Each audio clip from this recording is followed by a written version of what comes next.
जय हिंद दोस्तों। एक बार फिर से स्वागत है आपका आपके अपने YouTube channel the study ocean पर।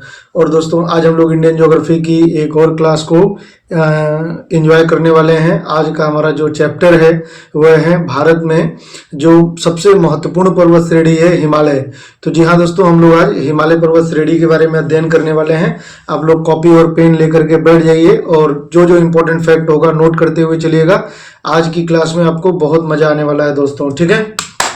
तो चलिए स्टार्ट करते हैं आज की क्लास को। आज का हमारा जो टॉपिक है वह है हिमालय पर्वत श्रेणी, ठीक है। देखिए दोस्तों, हिमालय पर्वत श्रेणी है कहाँ पे? तो हिमालय देखिए ये इंडिया के नॉर्थ में है। ये जो है ये वाला जो पार्ट है ये इंडिया के नॉर्थ में, यहाँ पे हिमालय पर्वत है। यहाँ पे दोस्तों हिमालय पर्वत है, ठीक है। ये हिमालय पर्वत है और फिर ये हमारा पठारी क्षेत्र है, ठीक है। ये हमारा पठारी क्षेत्र है और बीच में मैदान है। तो पठार क्या होता है, कैसे होता है, ये सब हम आगे देखेंगे, ठीक है। आज हम लोग जो पढ़ेंगे उत्तर में दोस्तों हमारे जो हमारा देश है इसके सबसे नॉर्थ साइड में, सबसे उत्तर साइड में है ना। आप जाएंगे तो एक दीवार की तरह से हिमालय पर्वत है, बहुत ही ऊंचा, बहुत ही विशाल है। इसकी लंबाई भी कुछ ऐसी है कि ये उत्तर के जितने भी एशिया का पार्ट है वह हमारे इंडिया को बिल्कुल अलग कर देता है ना। इसीलिए तो भारत को उपमहाद्वीप कहते हैं, ठीक है। तो यह हिमालय जो है वह एशिया से भारत को पृथक कर देता है, अलग कर देता है। हिमालय की लंबाई लगभग 2500 किलोमीटर है दोस्तों। यह एग्जाम में पूछा जाता है तो ये फैक्ट ध्यान रखेंगे। और यह वर्ल्ड की सबसे हाईएस्ट जितनी भी चोटियां हैं सब हिमालय के अंतर्गत आती हैं। जैसे आपने सुना होगा माउंट एवरेस्ट का नाम सुना होगा, कंचनजंगा का नाम सुना होगा आपने। इसके अलावा भी बहुत सारी चोटियां हैं, मकालू, मनसालू, धौलागिरी, अन्नपूर्णा, नंदा देवी, नंगा पर्वत, नामचा बरवा, ये सब इसी हिमालय की चोटियां हैं, है ना, यानी पीक है इसके। तो इनके बारे में हम लोग अध्ययन करेंगे। आज हम लोगों का जो पढ़ने का जो नजरिया होगा वह एक जनरल व्यू देखेंगे हम लोग, यानी हिमालय का एक हम लोग सामान्य परिचय देखेंगे, ठीक है। तो देखिए हिमालय जो है यह हमारे इंडिया के नॉर्थ साइड में, यहाँ पे देखिए ये वाला जो इस चित्र में आप देख पा रहे होंगे तो ये हिमालय है हमारा, ठीक है ना। यानी हिमालय के उत्तर में है और इसकी लंबाई कितनी है दोस्तों? 2500 किलोमीटर है। लंबाई इसकी 2500 किलोमीटर है और इसकी ऊंचाई सबसे ऊंची चोटी कितनी है? एवरेस्ट की सबसे ऊंची चोटी कितनी है? 8848 मीटर। और ये माउंट एवरेस्ट की ऊंचाई है और यही पूरे वर्ल्ड की सबसे ऊंची चोटी है। इसका मतलब हिमालय श्रेणी जो है ये पूरे वर्ल्ड में सबसे ऊंची है, क्योंकि सबसे ऊंची चोटी माउंट एवरेस्ट वो हिमालय का ही पार्ट है, नेपाल में है, ठीक है दोस्तों। तो ये इतना मतलब ये देखिए घिरा हुआ है, ठीक है, इंडिया को घेरे हुए है। और इंडिया इधर देखिए, इधर दक्षिण की ओर, तो इधर से तो समुद्र से घिरा हुआ है, ठीक है, आप पहले पढ़ चुके हैं। और यहाँ पे देखिए यहाँ पर भी पर्वतीय क्षेत्र है। इधर देखिए ये वाला पश्चिम में पर्वतीय क्षेत्र है, ये सब पर्वत है। तो यहाँ पे सुलेमान पर्वत है, किरथर पहाड़ी है, ये सब बहुत सारी पर्वतें हैं इस पाकिस्तान वाले क्षेत्र में। तो इसीलिए इंडिया जो है, इंडिया को उपमहाद्वीप कहते हैं, यानी इसका एशिया महाद्वीप से जो फिजिकली कांटेक्ट है वो थोड़ा सा हट करके, थोड़ा सा अलग होकर के है, ठीक है। तो यह बड़ा ही इंपॉर्टेंट रोल निभाता है हिमालय, है ना। हिमालय यहाँ पे उत्तर में है और ये बहुत ही इंपॉर्टेंट रोल निभाता है इंडिया के संदर्भ में, ठीक है। तो चलिए स्टार्ट करते हैं। इसकी लंबाई मैंने बताया 2500 किलोमीटर, इंपॉर्टेंट है, एग्जाम में पूछा जाता है। इसकी ऊंचाई 8848 मीटर जो माउंट एवरेस्ट की ऊंचाई है और ये वर्ल्ड की सबसे ऊंची चोटी है माउंट एवरेस्ट, ठीक है। इसके अलावा दोस्तों इसकी जो चौड़ाई है हिमालय की, कहीं पर 400 किलोमीटर की चौड़ाई है और कहीं पर 200 किलोमीटर की चौड़ाई है। ये अलग अलग डेटा मिलेगा आपको, एग्जैक्ट नहीं है, लेकिन आप एक एवरेज लेकर के चलिए कि 200 किलोमीटर से लेकर के 400 किलोमीटर तक की चौड़ाई हिमालय के पास है, ठीक है ना। चौड़ाई ऐसे चौड़ाई, ठीक है। तो चलिए इसका एक जनरल इंट्रोडक्शन देखते हैं। अच्छा, हिमालय की एक विशेषता है दोस्तों कि ये आपको पता होगा ना, इसका नाम हिमालय क्यों है? क्योंकि ये इतनी ऊंची चोटी है कि ये साल भर बर्फ से ढका हुआ होता है। बर्फ से ढका होने के कारण ही इसको हिमालय कहा जाता है। हिमालय संस्कृत के दो शब्दों हिम और आले से मिलकर के बना है। हिम का अर्थ बर्फ होता है और आले का अर्थ घर होता है, इसी से मिलकर के बना हुआ है। इसका मतलब यह है कि हिमालय जो है यह वर्ष भर बर्फ से ढका हुआ होता है। हिमालय पर्वत विश्व की सबसे ऊंची पर्वत श्रृंखला है। यह एशिया में स्थित है और 5 देश नहीं है दोस्तों, वैसे 7 देश है। भारत, नेपाल, भूटान, चीन, पाकिस्तान, ये तो हो गए 5 और प्लस 2 आप और ध्यान रखेंगे, एक अफगानिस्तान। मैं बताऊंगा वो ऑप्शन के रूप में आप लेकर के चलेंगे, ऑप्शन के ऊपर डिपेंड करेगा। अफगानिस्तान, अफगानिस्तान, और एक और याद रखेंगे म्यांमार, म्यांमार, ठीक है। इन 5 को तो आप एग्जैक्ट याद रखेंगे, ये जो 5 है इनको याद रखेंगे। इन दोनों के ऑप्शन के ऊपर डिपेंड करेगा। ऑप्शन के ऊपर कैसे डिपेंड करेगा, जैसे मान लीजिए आपसे पूछा है कि हिमालय का विस्तार किस देश में नहीं है, तो 4 इनमें से कोई दे दिया, 4 यहां से दे दिया इनमें से, और एक वो म्यांमार दे दिया या अफगानिस्तान दे दिया, तो आप इसको टिक कर देंगे कि इसमें हिमालय नहीं है। लेकिन अगर मान लीजिए अफगानिस्तान दे दिया, म्यांमार दे दिया, नेपाल दे दिया, और एक कहीं बाहर से उठा करके ईरान दे दिया, ईरान, तो अब ईरान को आप टिक करेंगे। इसका मतलब ये है कि हिमालय का मामला क्या है, मामला ये है दोस्तों, इस पिक्चर में देखिए, मामला कुछ नहीं है, बस आप इस पिक्चर को देखिए तो आपको आसानी से समझ में आ जाएगा जो मैं समझाना चाह रहा हूँ। देखिए हिमालय, यहाँ पे देखिए ये जो हिमालय है पर्वत है, अब हिमालय पर्वत को ध्यान से देखिए, यहाँ पश्चिम में देखिए अफगानिस्तान दिखाई दे रहा है ना, यहाँ पे लिखा हुआ है अफगानिस्तान, तो देखिए अफगानिस्तान में भी ये गया हुआ है ना, गया हुआ है। लेकिन यहाँ पर इसका जो जो घूमा हुआ है ये पार्ट, ये दूसरे नाम से जाना जाता है, इसको यहाँ पे हिंदू कुश पर्वत कहते हैं। है ये हिमालय का ही पार्ट, लेकिन इसको हिंदू कुश पर्वत कहते हैं, इसलिए यह ऑप्शन के ऊपर डिपेंड करेगा, हिमालय का ही पार्ट है, ठीक है। और यहाँ पर भी देखिए ये ऐसे आकर के ये ऐसे घूम गया है, यहाँ पे पिक्चर में ऐसे आकर के ये हिमालय ऐसे घूम गया है, और इसको कहते हैं अराकान, तो ये भी हिमालय का ही पार्ट है अराकान, और इधर देखिए म्यांमार है। तो वास्तव में ये ऑप्शन के ऊपर डिपेंड करता है, ठीक है। अब इसकी भौगोलिक विशेषताएं हम लोग देख लेते हैं। तो हिमालय पर्वत 2500 किलोमीटर लंबा है, इसकी लंबाई जो है ये 2500 किलोमीटर है, और इसकी चौड़ाई 200 किलोमीटर से लेकर के 400 किलोमीटर तक है। इसका जो आकार है धनुषाकार है दोस्तों, ठीक है ना, थोड़ा धनुषाकार है ये, धनुषाकार इस सेंस में, या चापाकार भी कहते हैं। धनुषाकार इस सेंस में दोस्तों कि यहाँ पे देखिए ऐसे, ये ऐसे है हिमालय ना, इस तरीके से ये मुड़ा हुआ है, वो मत देखिए आप, ऐसे इस तरीके से ऐसे ये मुड़ा हुआ है, तो ठीक है ना। तो इस तरीके से ये क्या बन जाता है, एक धनुष की भांति बन जाता है, तो ये धनुषाकार है, ठीक है। ये चापाकार कहते हैं, एग्जाम में ये सब फैक्ट पूछा जाता है कथन कारण के तौर पे। तो हिमालय का आकार धनुषाकार है, और यह भारतीय प्लेट और यूरेशियन प्लेट के टकराव के कारण बना है ना। ये इसका निर्माण कैसे हुआ है ये हम लोग समझेंगे, अभी फिलहाल आप इसको नोट कर लीजिएगा, इसको याद कर लीजिएगा। नेक्स्ट क्लास में हम लोग हिमालय की उत्पत्ति के बारे में देखेंगे, तो ये आपको आसानी से समझ में आ जाएगा। हिमालय विश्व की सबसे युवा पर्वत श्रृंखला है, और यह अभी भी बढ़ रहा है। अच्छा, एक चीज ध्यान रखिएगा, अगर आपसे पूछेगा कि वर्ल्ड का सबसे नवीन पर्वत श्रेणी कौन सी है, सबसे नवीन पर्वत श्रेणी कौन सी है वर्ल्ड की, तो ये हिमालय पर्वत श्रेणी है, सबसे नवीन पर्वत है ना हिमालय। तो ये भी ध्यान रखेंगे, हिमालय पर्वत श्रेणी सबसे नवीन है, सबसे नई है, यानी कि सबसे बाद में बना हुआ है दोस्तों, ठीक है, ये भी ध्यान रखेंगे। और इसका जो ऊंचाई है वो अभी भी बढ़ रहा है, हिमालय की जो ऊंचाई है अभी भी ये बढ़ रहा है, इसमें अभी भी बढ़ोतरी हो रही है। इसमें सबसे ऊंची चोटियां हैं, जैसे माउंट एवरेस्ट वर्ल्ड की सबसे ऊंची चोटी है 8848, है ना। कंचनजंगा ये इंडिया में ही है, 85 कहीं पे इसकी ऊंचाई जो है 85-96 भी होता है, ठीक है, आदि है। यह उत्तर में तिब्बत चीन की ओर धीमा ढलान, जबकि दक्षिण में तीव्र ढलान रखता है, ठीक है ना। जैसे देखिए इस पिक्चर में यहाँ पे ये हिमालय दिखाई दे रहा है आपको, ये हिमालय है। तो अगर आप उत्तर की ओर जाएंगे, तिब्बत की ओर जाएंगे, तो ये सीढ़ी नुमा है ना, मतलब हिमालय से ही लगा हुआ ऐसे सीढ़ी नुमा है ये धीरे धीरे। और इंडिया की ओर आएंगे तो आप बहुत ही तीव्र ढलान मिलेगा आपको, कुछ इस टाइप से। इस मैप में देखिए यहाँ पे, अगर आप इधर तिब्बत की ओर जाते हैं, इसमें अगर आप तिब्बत की ओर जाते हैं, इधर चाइना की ओर जाते हैं, तो ये आपको सीढ़ी नुमा ढलान मिलेगा, ठीक है ना, धीरे धीरे। और इधर इंडिया की ओर आएंगे तो एकाएक बहुत तेजी से ढलान मिलेगा। हिमालय का जो लास्ट बॉर्डर है इसको शिवालिक श्रेणी कहते हैं, शिवालिक श्रेणी, और इसके बस दक्षिण में बहुत ही तीव्र ढलान है। तो ये भी एग्जाम में पूछा जाता है, तो ये ध्यान रखेंगे दोस्तों, ठीक है।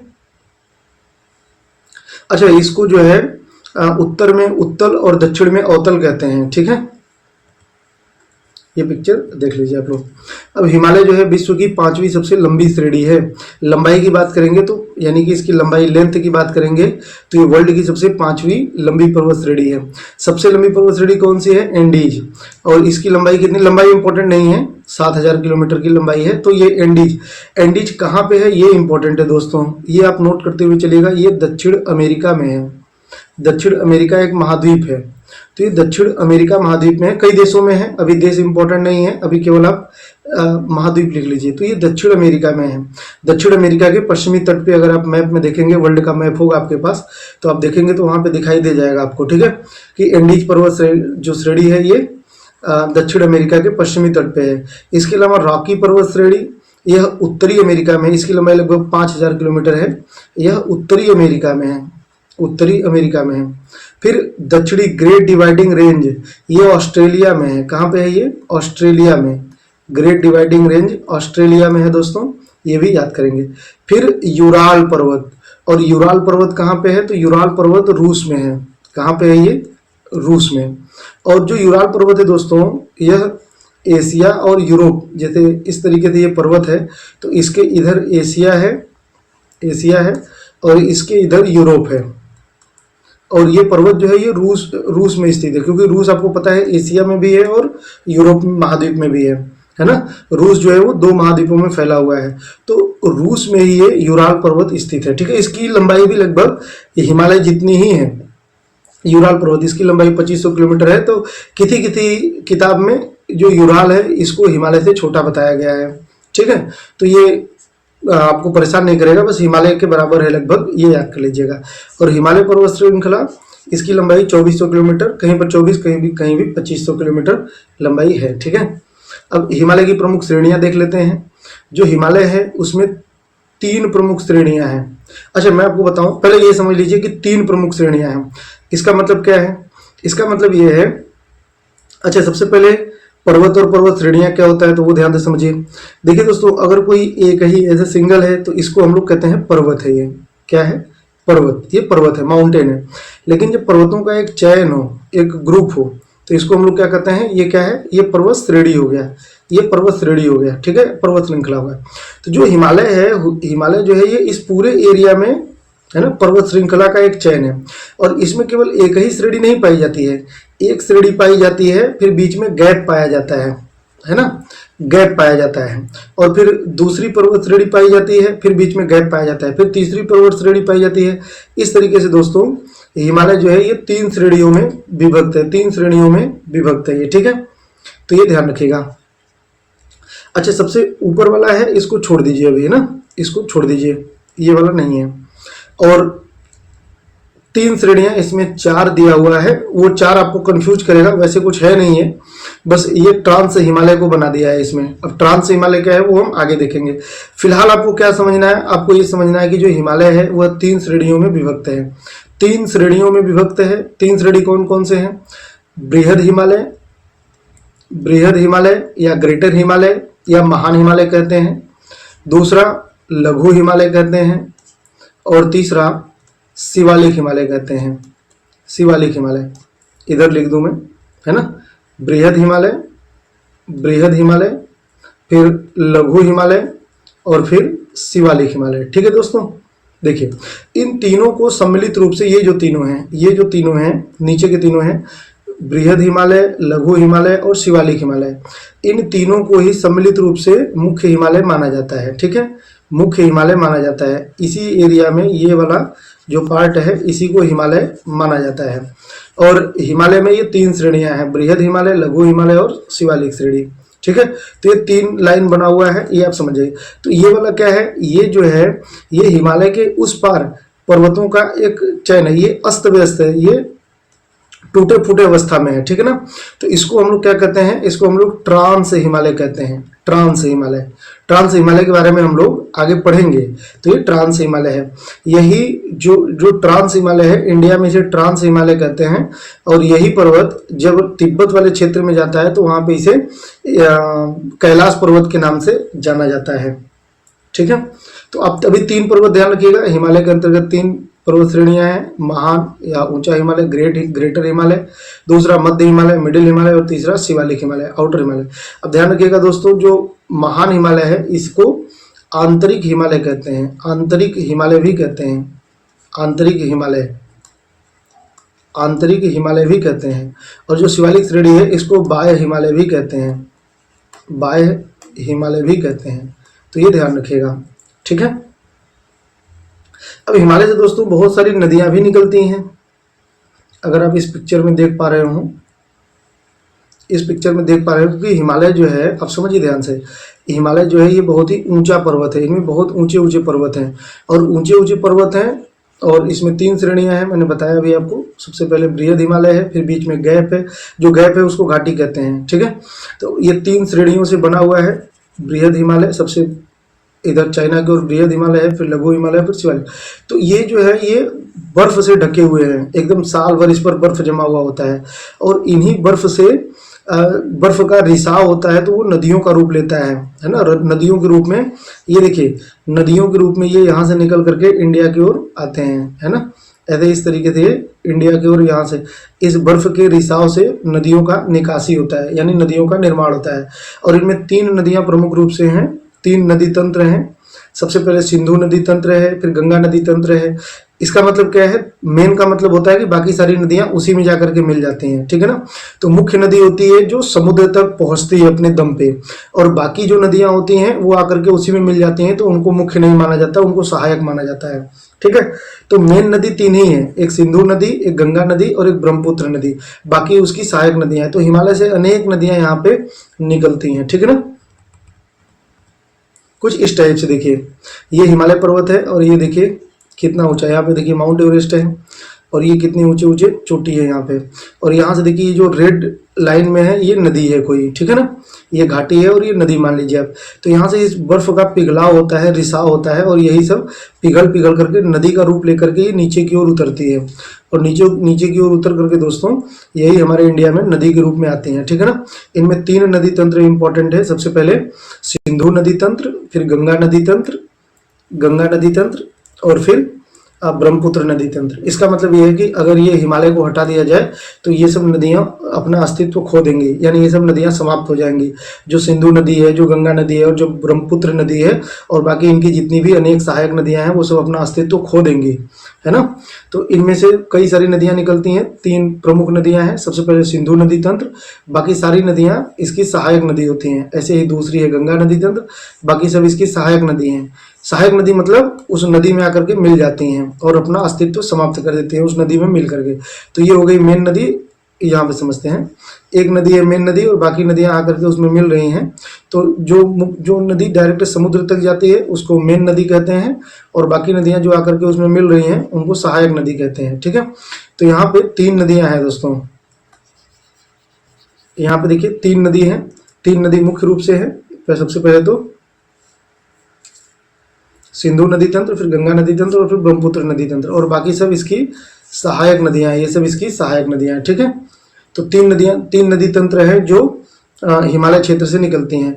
अब इनकी जलवायु और वनस्पतियां देख लेते हैं। तो दोस्तों देखिए, एक चीज तो आप जानते होंगे और नहीं जानते होंगे तो जान जाइए कि ये जो पर्वत होते हैं ना, कहीं पर भी जो ऊंचे पर्वत होते हैं, तो हमारे सतह से जो ये सतह होता है, इन सतह से अगर आप ऊंचाई की ओर जाएंगे तो ये टेम्परेचर घटता जाता है, यानी कि ठंडी बढ़ती जाती है, ठीक है ना। अभी आप फिलहाल यही ध्यान रखिएगा, अगर हम सतह से ऊंचाई की ओर जाते हैं, आसमान में ऊंचाई की ओर जाएंगे तो ये क्या होगा, टेम्परेचर घटेगा, यानी कि ठंडी सर्दी बढ़ेगा, ठीक है ना। यही कारण है कि जो पर्वत ऊंचे ऊंचे पर्वत होते हैं, जो बहुत ऊंचे होते हैं, जो कम ऊंचे होंगे उस पर नहीं, जो बहुत ऊंचे होते हैं, इस पर क्या होता है, बर्फ जमा हुआ होता है, क्योंकि ऊपर जाने पर टेम्परेचर डाउन होता है, ठीक है। ये आगे हम समझेंगे कि ऐसा क्यों होता है। और टेम्परेचर कम होने का जो दर है वो कितना है, 165 मीटर ऊपर जाने पर 1 डिग्री सेल्सियस तापमान कम होता है। ये इसका दर है। ये भी एग्जाम में कई बार पूछा गया है, मेन पॉइंट है ये, तो इसको याद कर लेंगे, है ना। ये बहुत ही इंपॉर्टेंट है। तो 165 मीटर ऊपर जाने पर 1 डिग्री सेल्सियस तापमान डाउन हो जाता है। या ऐसे भी याद कर लीजिएगा इसको कि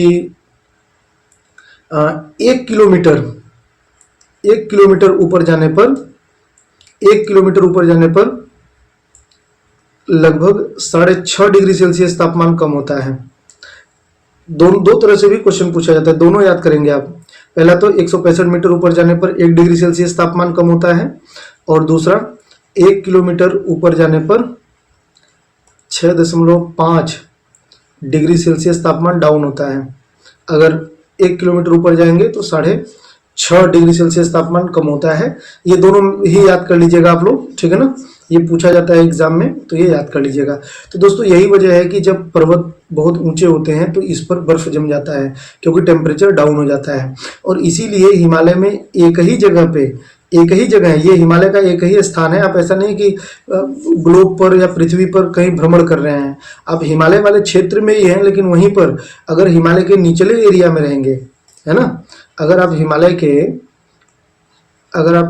के अगर जैसे ये हिमालय पर्वत हो गया, अगर आप निचले स्थान पे रहेंगे तो आपको कम ठंडी लगेगी, और ऊपर जाएंगे तो ज़्यादा ठंडी बढ़ती चली जाएगी, और एकदम हिमालय के शिखर पर रहेंगे तो बहुत ही ठंडा एरिया है दोस्तों, ठीक है।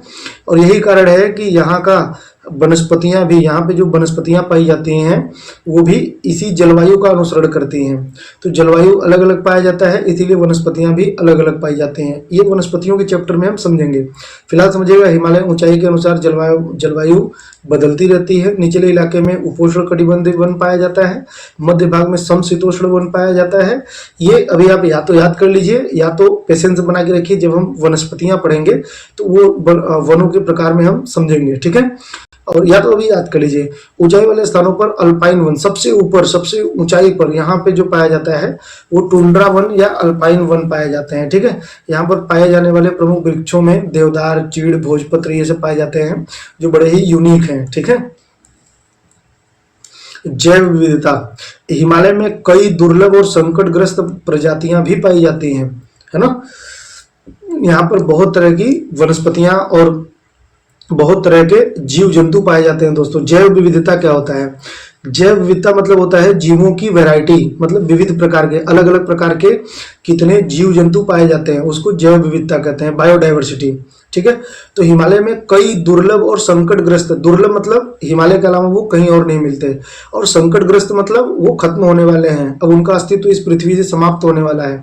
ऐसे बहुत सारे जीव जंतु हिमालय वाले क्षेत्र में पाए जाते हैं, और इसीलिए ऐसे जीवों के बारे में आपसे पूछा जाता है। देखिए हिमालय में आपको लगता होगा कि सर जी इतना डिटेल में क्यों बता रहे हैं, वन लाइनर क्यों नहीं बता रहे हैं। दोस्तों इससे पहली बात की इंटरेस्ट बनता है, और दूसरी बात ऐसे पढ़ने पे हमें याद रहता है। अगर हमें उसके साथ एक इंफॉर्मेशन भी ऐड होता है तो हमें आसानी से याद रहता है लंबे समय तक, ठीक है। जैसे आपसे एग्जाम में पूछा जाता है स्नो लेपर्ड, है ना, स्नो लेपर्ड यानी कि जो हमारा बर्फीला वो होता है लेपर्ड, तेंदुआ, हिम तेंदुआ कहते हैं इसको हिंदी में। तो ये आपसे पूछा जाता है कि ये किस नेशनल पार्क में पाया जाता है। अब 4 नेशनल पार्क दे देगा आपको और कहेगा कि जो स्नो लेपर्ड है यानी हिम तेंदुआ है ये किस नेशनल पार्क में पाया जाता है। तो ये आपको ध्यान रखना है कि ये हिमालयी क्षेत्र में ही पाया जाएगा, जब भी पाया जाएगा हिमालयी क्षेत्र में पाया जाएगा। तो हिमालय में ही अगर कोई नेशनल पार्क होगा तो वहीं पर ये पाया जाएगा। तो हिमालय में 3-4 नेशनल पार्क हैं ऐसे जो इंपॉर्टेंट हैं। तो ये जो है हेमिस नेशनल पार्क में पाए जाते हैं। हेमिस कई जगहों में पाए जाते हैं, लेकिन हेमिस के लिए ये प्रसिद्ध है। हेमिस नेशनल पार्क जो है दोस्तों ये लद्दाख में है। कहाँ पे है ये? लद्दाख में। तो ये ध्यान रखिएगा, हेमिस नेशनल पार्क ये लद्दाख में है, ठीक है। और ये इंडिया का सबसे बड़ा नेशनल पार्क है। नेशनल पार्क क्या होता है? जीव जंतुओं के संरक्षण के लिए सरकार क्या करती है? घेरा बना देती है। यानी कि यहाँ के जो जीव जंतु होंगे दोस्तों, यहाँ पे अगर कोई जीव जंतु पाए जाएंगे इस एरिया में तो इधर सामान्य गतिविधियां प्रतिबंधित होती हैं, यानी आप इस एरिया में नहीं जा सकते, है ना, इस बॉर्डर के भीतर नहीं जा सकते। तो सरकार ऐसे एरिया को घेर देती है जीव जंतुओं के संरक्षण के लिए, उसे नेशनल पार्क के नाम से जानते हैं। कई तरह के होते हैं, ये अभयारण्य होते हैं, नेशनल पार्क होते हैं, टाइगर रिजर्व होते हैं, पक्षी रिजर्व होते हैं, बहुत तरह के होते हैं। तो मैंने अभी आपको बताया कि जो स्नो लेपर्ड है यह हेमिस नेशनल पार्क में पाया जाता है, और जो हेमिस नेशनल पार्क है ये कहाँ पर है? ये लद्दाख में है। और स्नो लेपर्ड बहुत ही इंपॉर्टेंट है, बहुत बार ये पूछा गया है दोस्तों, ठीक है ना। तो ये याद कर लेंगे, हेमिस नेशनल पार्क में है, और हेमिस नेशनल पार्क इंडिया का सबसे बड़ा नेशनल पार्क है, ठीक है। रेड पांडा, वहीं पर रेड पांडा भी पाया जाता है उधर ही। इसके अलावा इधर नामदफा नेशनल पार्क है, उस एरिया में भी है। तो अच्छा, एक और है, ये भी ध्यान रखेंगे, नामदफा नेशनल पार्क, ठीक है ना दोस्तों, नामदफा नेशनल पार्क। ये भी बहुत बार पूछा जाता है कि नामदफा नेशनल पार्क कहाँ पाया जाता है, कहाँ स्थित है, नामदफा नेशनल पार्क कहाँ स्थित है। तो ये कहाँ स्थित है, ये स्थित है दोस्तों, अरे भाई, अरुणाचल प्रदेश में। अरुणाचल प्रदेश याद करेंगे आप, अरुणाचल प्रदेश, ठीक है। अरुणाचल प्रदेश में जो हिमालयी क्षेत्र में ये हिमालय वाला ही पार्ट अरुणाचल प्रदेश में भी है। तो वहाँ पर एक नेशनल पार्क है नामदफा, वहाँ पर पाया जाता है, ठीक है ना। ये रेड पांडा भी पाया जाता है वहाँ पे। उड़ने वाली गिलहरी, एग्जाम में कई बार पूछा गया है कि उड़ने वाली गिलहरी कहाँ पाई जाती है, तो ये नामदफा नेशनल पार्क में ही पाई जाती है, ठीक है। उड़ने वाली गिलहरी भी इसमें ऐड कर लीजिएगा। इसके अलावा कस्तूरी मृग या स्टैग कहते हैं या कस्तूरी मृग कहते हैं, ये भी ये मतलब जम्मू कश्मीर में है, जम्मू कश्मीर में पाई जाती है दोस्तों यह। और जम्मू कश्मीर में भी कई सारे नेशनल पार्क हैं। यह दुनिया के सबसे महत्वपूर्ण जैव विविधता वाले स्थानों में से एक है, जो हमारा हिमालय क्षेत्र है। और हिमालय का सांस्कृतिक और धार्मिक महत्व भी है, ये आपको याद नहीं करना है, बस यहाँ पे एक चीज बस ऐसे ही समझ लीजिए इसको। हिंदू धर्म में हिमालय का काफी पवित्र माना जाता है। हिमालय, अच्छा, हिमालय का दोस्तों, हिमालय के बारे में बताऊं कि हिमालय को वैदिक ग्रंथों में भी इसका नाम मिलता है। ऋग्वेद में इसका नाम मुजवंत मिलता है, मुजवंत, मुजवंत। आपसे पूछा जाएगा मुजवंत पर्वत, मुजवंत पर्वत वर्तमान में किस पर्वत का नाम है, कि मतलब उस समय किस पर्वत का नाम था मुजवंत पर्वत, जो आज में स्थित है।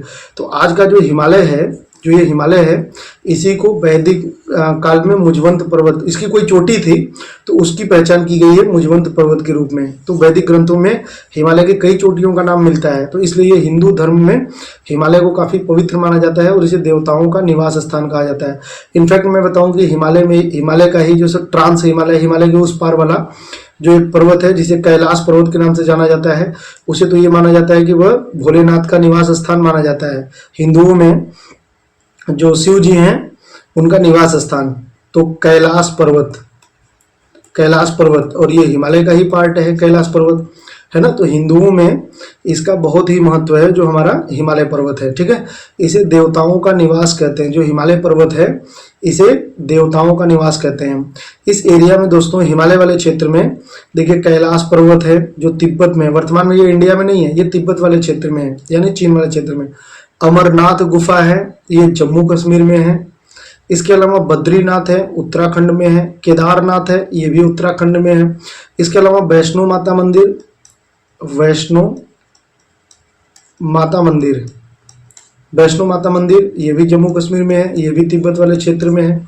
तो ये ध्यान रखेंगे, ठीक है ना। एक मुस्लिम तीर्थ स्थान भी है जिसे चरार ए शरीफ कहते हैं, चरार ए शरीफ, चरार ए शरीफ कहते हैं दोस्तों। तो ये ध्यान रखिएगा कि ये भी हिमालय वाले क्षेत्र में है। तो हिमालय में सांस्कृतिक और धार्मिक महत्व भी है इसका, ठीक है। आर्थिक और पर्यावरणीय महत्व भी है।